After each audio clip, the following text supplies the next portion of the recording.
It's so exciting. This is brand new and it's cool tech. 108 frames a second at 4K, 108 frames a second. And it's got up 115 and climbing. Today's video is sponsored by Roboform Password Manager. RTX 3070 is finally here, and this is so exciting because it offers 2080 Ti level performance, so we're talking 4K gaming, high refresh rate, 1440p for around about $499 or pounds, which is why I've gathered all of these parts here today.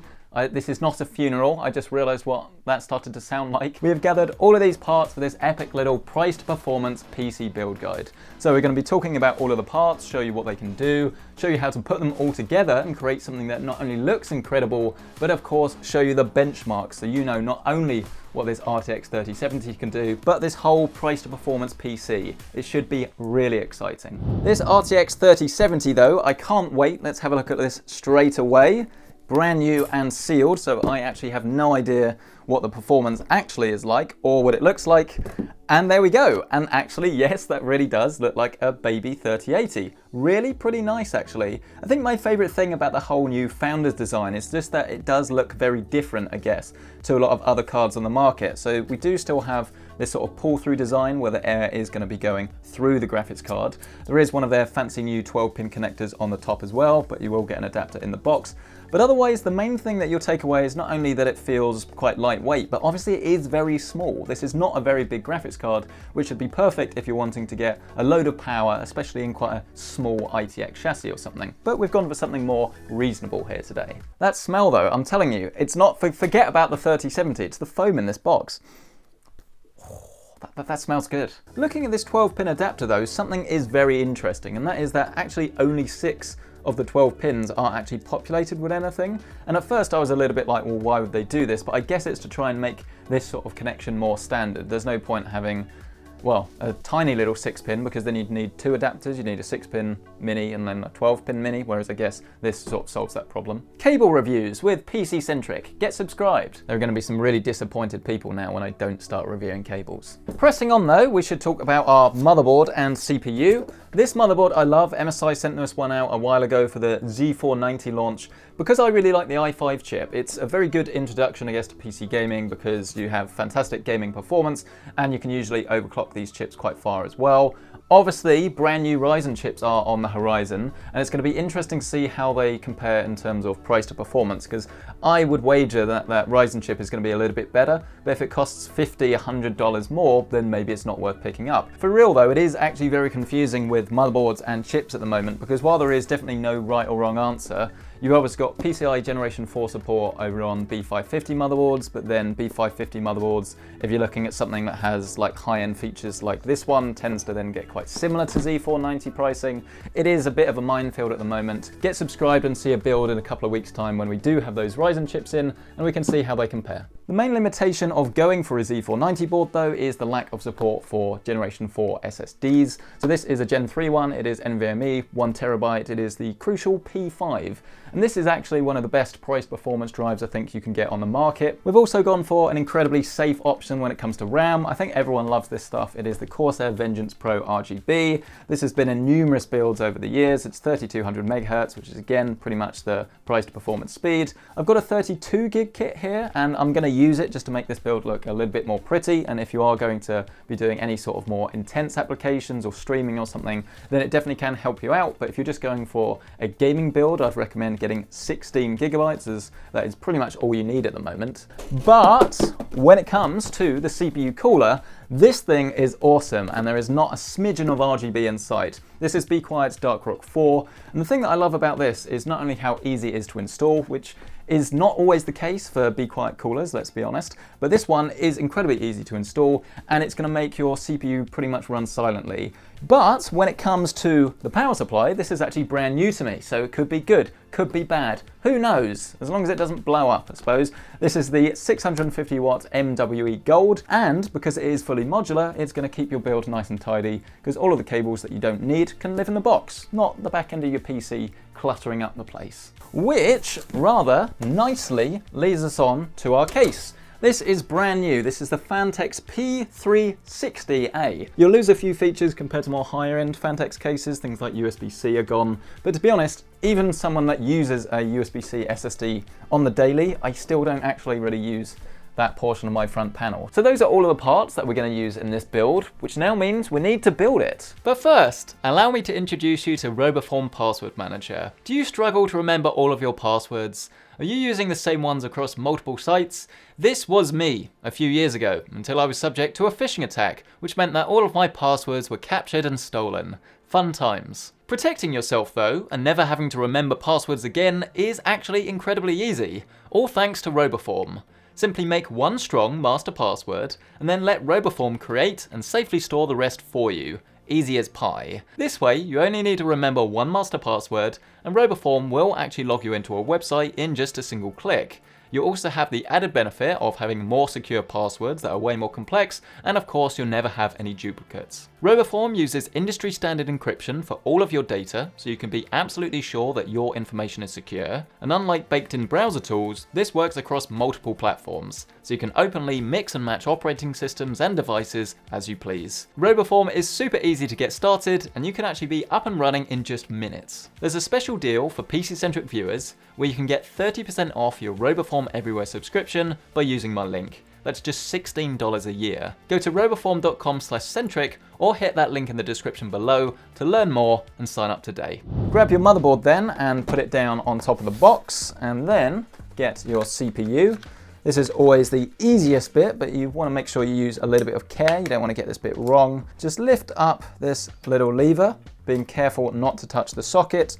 Grab your little CPU, line up the gold arrow on the motherboard, and then drop it in. Then you can grab your RAM, or your random access memory if we're being properly technical. There is only one way that this RAM will fit, so when you push it down you should see whether the notch lines up or not. So just line it up and then insert it until it clicks all the way. If you were only using 2 sticks, then you'd be wanting to use slots 2 and slots 4. Then you can grab your SSD, and these things are tiny. Like if you've never used one before, I think you'd be very surprised, because they're not only small, but they're very thin. So you're gonna need to grab yourself a screwdriver at this point. Mine seems to have rolled away somewhere. Usually you wanna go for the top slot, so just find your M.2 heat shield, remove it, and then make sure that this little bit of film has been taken off. Grab your M.2 SSD and then push it in the slot. And then at this point, you'll have your completed motherboard combo. So our SSD is in this slot. We've got our RAM all pushed nice and securely, and our CPU is of course in the socket. Get our case back and then start to take this thing apart. Step 1 is to lay your case down flat. Now this motherboard does actually have an IO shield baked into it, which is this little plate here at the back. As ours is pre-applied ready to go, you can just lower the motherboard down, and you'll notice there are some little screw holes, and it just rests in, and then you screw it down. The number of screws is going to depend on the size of the case and motherboard that you go for. Because we're using ATX in an ATX case, it's all done for us. But if you were using like a micro ATX motherboard, you'd need to probably move a couple of standoffs around in order to get this to fit in place, and that always helps if you have pliers to do that. At this stage then, you should have your completed case motherboard combination. You can see it's coming along nicely. You'll notice that you don't actually get an RGB fan, or a fan at all for that matter, at the back. So Phanteks sent out an additional one. This is a SKPWM RGB DRGB. It's a very long name, fan. We're going to put this at the back. Oh, this is one of those stupid, frustrating bits actually, and I don't understand why Phanteks have done this. You actually have to put these little vibrating or anti-vibration pads on the fan before you put them in. And it just begs the question, why?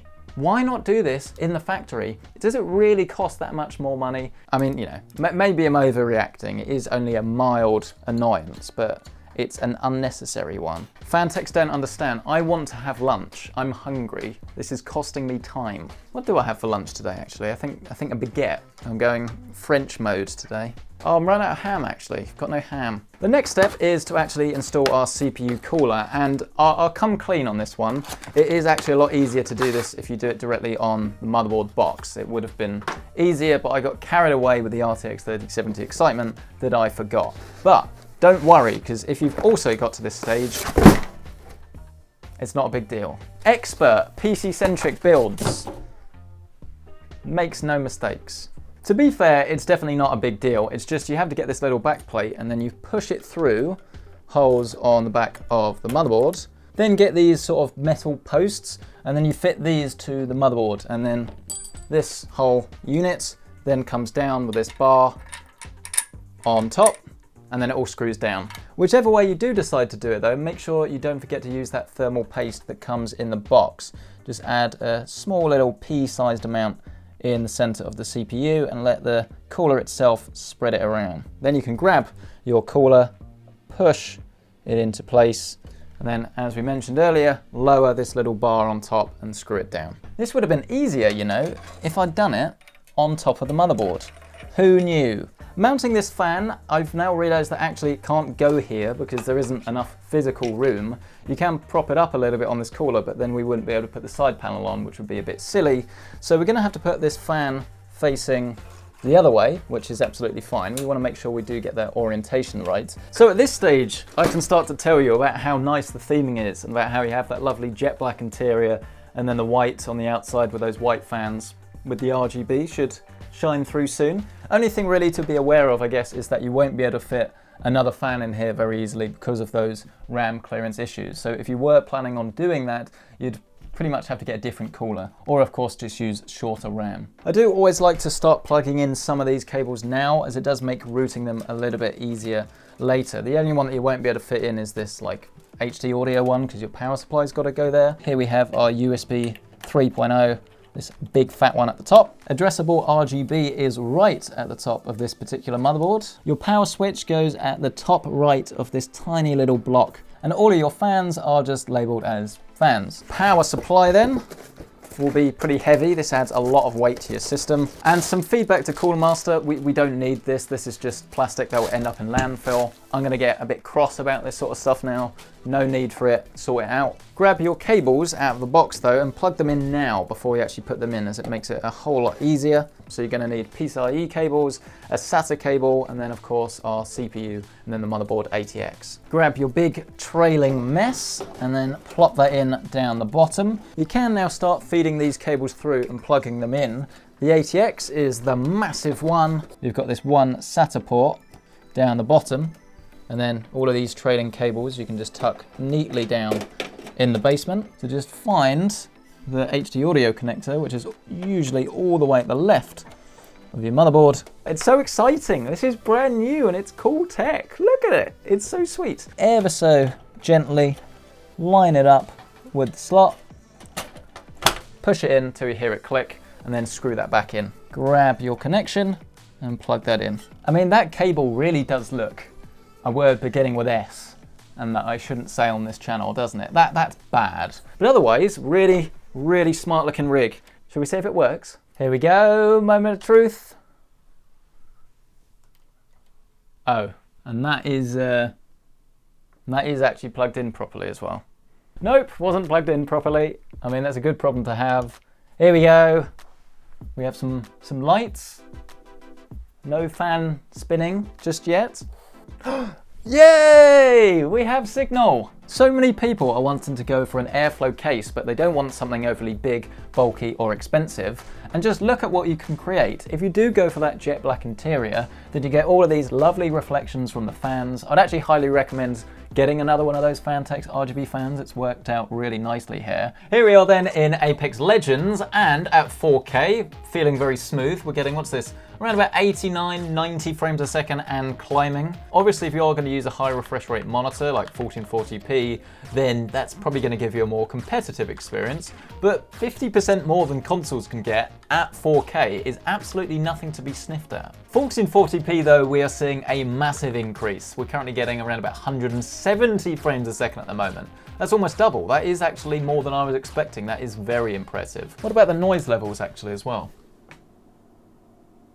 You know, it's making some noise, but you're never gonna notice that at all. That's ace. Dropping into Fortnite then with DLSS 4K, and we're getting, what's this, 108 frames a second at 4K. 108 frames a second. And it's got up! 115! And climbing!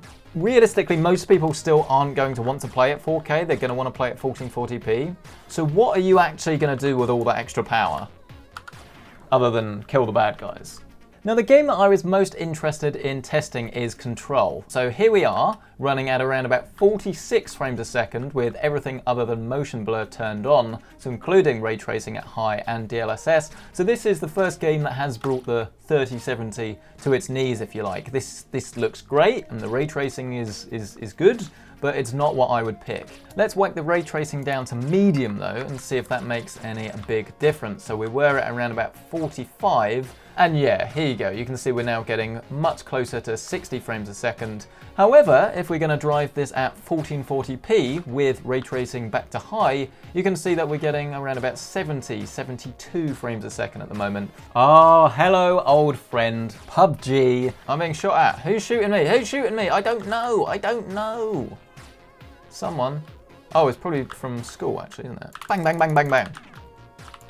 Yes! I've still got it though, baby. Still got it, and with my final bullet as well. Thank you. I'm good. If you do want to be one of those high refresh rate cool kids though and play at 1440p, then we're getting around about 165, 170 frames a second. So this is going to be able to saturate one of those fancier monitors. Our final game for testing is Horizon Zero Dawn, my favorite game ever, and 1440p this time. We're getting around about 85 frames a second. This is completely at max settings. We do have motion blur turned off because, I mean, why would you want it turned on? Turning the settings up to 4K though, and this is where things do start to, well, deteriorate a little bit, unfortunately. And this is a key limitation, I guess, because you're not going to be able to play every game at 4K 60 frames a second, and this is one of them. Obviously, you can just turn the settings down a little bit or drop that resolution, but if you are after the one-stop shop, I guess, for a graphics card, then at the moment that's the 3080. Either way, I would strongly recommend you play Horizon Zero Dawn, because I can't stop talking about it. I love this game. There was a reviewer, I remember, said that this game had a pretty mediocre story, and I was livid when I heard this. Mediocre story? You know, this game has the feels. So, that is our RTX 3070 PC. Very, very happy with this one. Not only does it look incredible, I really love actually the theming of this. Even that black tempered glass side panel you've got sort of like oozes into the fans, and then the white accents do the talking. It's very well thought out actually, this one, and there isn't really anything I think I would actually advise changing. Maybe look at getting a smaller cooler or a liquid cooler if you're wanting to put fans at the top, for instance. Let me know your thoughts down in that comment section below. Will you be picking up a 3070, or at least, I guess, trying to pick up a 3070? We don't know what stock's going to be like, but I mean, I'm not particularly hopeful, to be honest, but I would love to hear your feedback on this, not only the 3070 itself, but of course this PC. So let me know down in that comment section below. Smash that like button if you've enjoyed it, because it really helps out, you honestly wouldn't believe. And of course, if you do want to see some more videos like this, you can find them in the end screen, as well as getting subscribed, and then you'll get all of these lovely videos straight to your inbox. Thank you so much for watching. I honestly really appreciate it. I'll see you in the next one.